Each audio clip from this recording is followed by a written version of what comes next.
SLBC టన్నెల్లో జరిగినటువంటి ప్రమాదంపై MLA Vemula Veeresham దిగ్భ్రాంతి కూడా వ్యక్తం చేస్తున్నారు. గత కొన్ని రోజుల నుంచి కూడా ప్రభుత్వం అన్ని విధాల సహాయక చర్యలు కొనసాగుతూ రెస్క్యూ ఆపరేషన్ కూడా కొనసాగుతున్నటువంటి పరిస్థితి కూడా కనిపిస్తుంది. అయితే దీన్ని రాజకీయ కోణంలో కొంతమంది కావాలనే విమర్శలు చేస్తున్నారని కూడా ఆ విమర్శల్ని ఖండిస్తున్నటువంటి పరిస్థితి కనిపిస్తుంది. చూడొచ్చు, గత 8 రోజుల పైగా కూడా అక్కడ ఆర్మీ కానీ, నేవీ, ఎన్డీఆర్ఎఫ్, ఎస్డీఆర్ఎఫ్ అంతా కూడా మొత్తం అక్కడ ఒక ఆపరేషన్ కొనసాగుతుంది.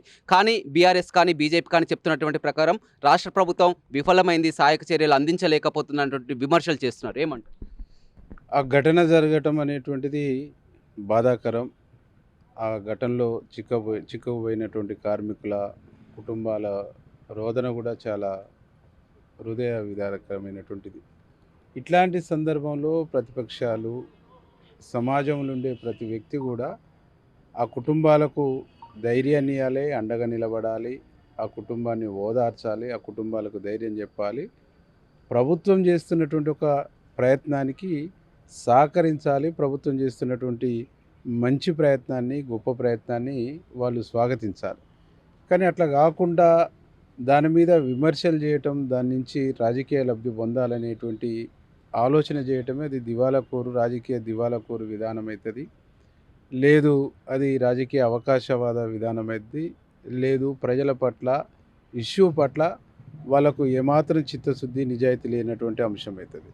ఈరోజు దేశంలో ఉండే అత్యున్నతమైనటువంటి అన్ని వింగ్స్, అటు ఆర్మీ కానీ, ఎన్డీఆర్ఎఫ్ కానీ, ఇటు సింగరేణి కానీ, దేశంలో ఏ టెక్నాలజీ అత్యున్నతమైనటువంటి టెక్నాలజీ ఉన్నదో దాన్నంతా కూడా వరల్డ్లో ఎలాంటి ఇన్సిడెంట్స్, విపత్కర పరిస్థితులు, విపత్తులు జరిగినప్పుడు ఎలాంటి చర్యలు తీసుకురో అవన్నిటిని కూడా ఉపయోగించి ఒక క్లిష్టతరమైనటువంటి పరిస్థితుల్ని దాన్ని జాగ్రత్తగా ఆపరేట్ చేసుకుంటూ ఇవాళ ముందుకు పోతా ఉంది. సహాయక చర్యలు వేగంగా జరుగుతూ ఉన్నాయి.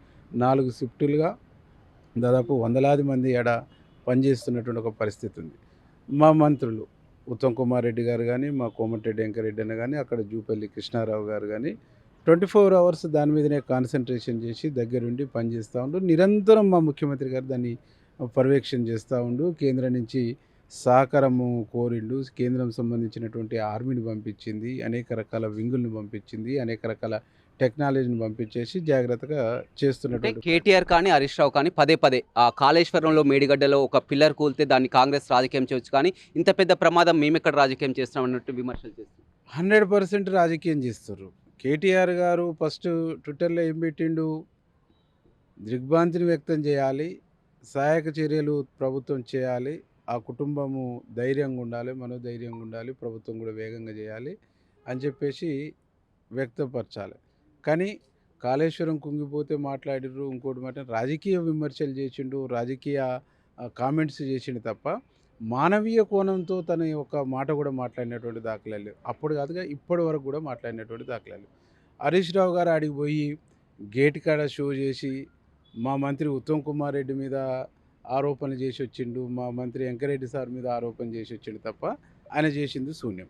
ఇవాళ ఉత్తమ్ కుమార్ రెడ్డి గారు యాజ్ ఏ ఇరిగేషన్ మినిస్టర్గా, సీనియర్ పొలిటీషియన్గా, ఆర్మీలో రిస్క్ ఆపరేషన్లో పనిచేసినటువంటి వ్యక్తిగా, ఇటు ఆర్మీ మీద, ఇటు అడ్మినిస్ట్రేషన్ మీద, ఇటు ఇరిగేషన్ మీద అనుభవం ఉన్నటువంటి వ్యక్తిగా ఈ అన్ని అనుభవాల్ని రంగరించుకొని ముందుకు పోతున్నటువంటి వ్యక్తిని క్రిటిసైజ్ చేయటము, క్రిటిసైజ్ చేస్తూ మాట్లాడటం అనేటువంటిది ఇంతకంటే భావదారిద్ర్యం బహుశా ప్రపంచంలో ఏ రాజకీయ పార్టీకి ఉండదు.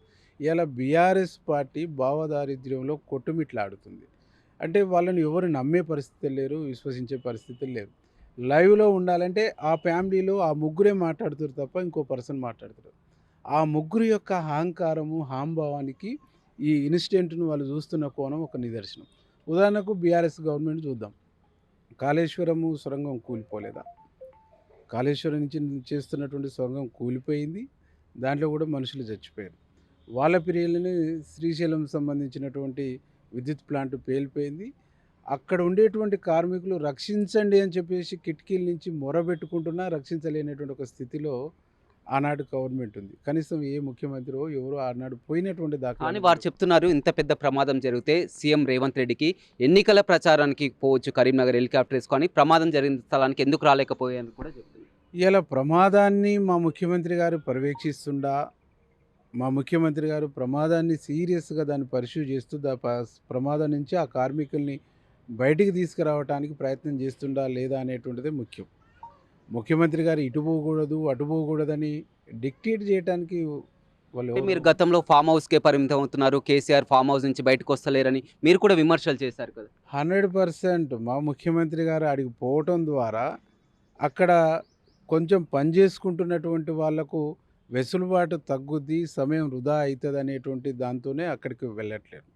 అక్కడ ఒక పని అనేటువంటిది ఒక కొలిక్కి రావాలంటే నిత్యం వీఐపీ రద్దీ ఉండటం మూలంగా, నిత్యం వీఐపీలు రావటం మూలంగా అక్కడ వాళ్ళు పని చేసుకోలేకపోతా ఉన్నారు.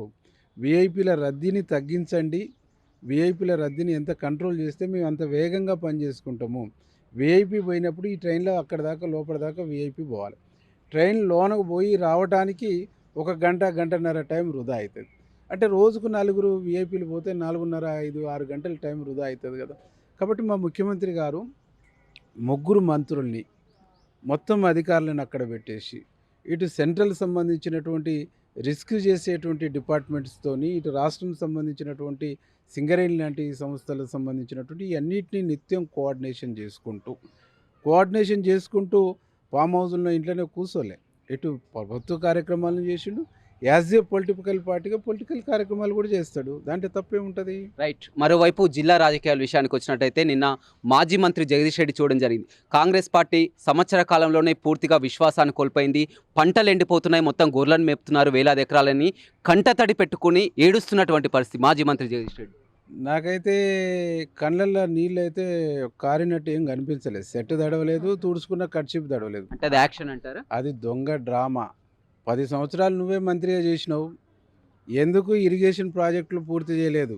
బ్రాహ్మణ వెల్లంలు ఎందుకు పూర్తి చేయలేదు? ఐటిపాముల లిఫ్ట్ ఎందుకు పూర్తి చేయలేదు? పిల్లాయిపల్లి, ధర్మారెడ్డి, నక్కలగండి, డిండి ప్రాజెక్టు, శివన్నగూడెము ఇవన్నీ ఎందుకు పూర్తి చేయలేదు? ఇవి పూర్తి చేస్తే ఈరోజు నువ్వు యాక్టింగ్ చేసేటువంటి పరిస్థితి ఉండపోయేది కదా. నువ్వు యాక్టింగ్ చేస్తున్నావంటేనే చేసిన పాపాలన్నింటినీ బయటికి రాకుండా ఇవాళ ఎండిపోతున్న చివరి భూములకు దోషిగా బీఆర్ఎస్ నిలబడుతుంది. ఎందుకంటే కాళేశ్వరం కట్టి లక్షల ఎకరాలకు నీళ్ళు ఇచ్చినామన్నావు కదా. ఎయ్యి నీళ్ళు 10 ఎకరాలు సస్యశ్యామలం చేసినామన్నావు కదా. ఏడాదిలోనే 15 నెలలనే వాటర్ టేబుల్ పడిపోదు కదా.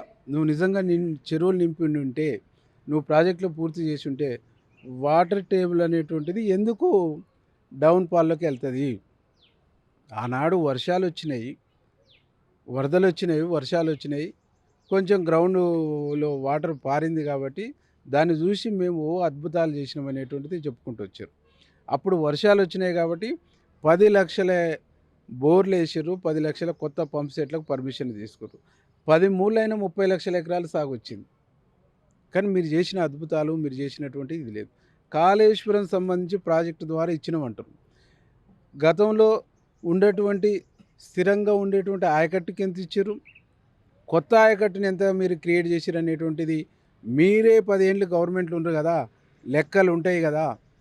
ఇరిగేషన్ శాఖ దగ్గర లెక్కలు ఉంటాయి కదా, అగ్రికల్చర్ డిపార్ట్మెంట్ దగ్గర లెక్కలు ఉంటాయి కదా. జగదీష్ రెడ్డి గారిని రమ్మనండి. ఆ పాత 10 సంవత్సరాల్లో ఎంత కల్టివేషన్ అయింది, ఎంత సాగు అయింది, ఎన్ని ఎకరాలకు నీళ్ళు ఇచ్చినాము, ఎంత దిగుబడి వచ్చింది, ఎంత పంట పర్చేజ్ అయింది, ఇవన్నిటి లెక్కలతో నేను వస్తాను. రమ్మనండి. రైట్. చూడొచ్చు, ఎస్ఎల్బీసీ టన్నెల్లో అంత పెద్ద ప్రమాదం జరిగితే కాపాడాల్సింది పోయి, సహాయక చర్యలు అందించాల్సింది పోయి ఆ ప్రతిపక్షాలు విమర్శలు చేయడం చాలా బాధాకరమన్నారు. అదేవిధంగా జిల్లాలో పంటలు ఎండిపోతున్నాయని మాజీ మంత్రి జగదీష్ రెడ్డి కన్నీరు పెట్టడం అనేది ఒక ముసలి కన్నీరు అని, గతంలో ఆ పాపం బీఆర్ఎస్కే చెందుతుంది. అయితే పంటలు ఎక్కడ ఎండిపోతున్నాయి, గతంలో వారి హయాంలో ఎలా ఉంది సాగు, ఈ విధంగా ఎలా ఉంది, చర్చకు కూడా సిద్ధమని నకరికల్ ఎమ్మెల్యే వేముల వీరేశం చెప్తున్నారు. ఓ టు స్టూడియో.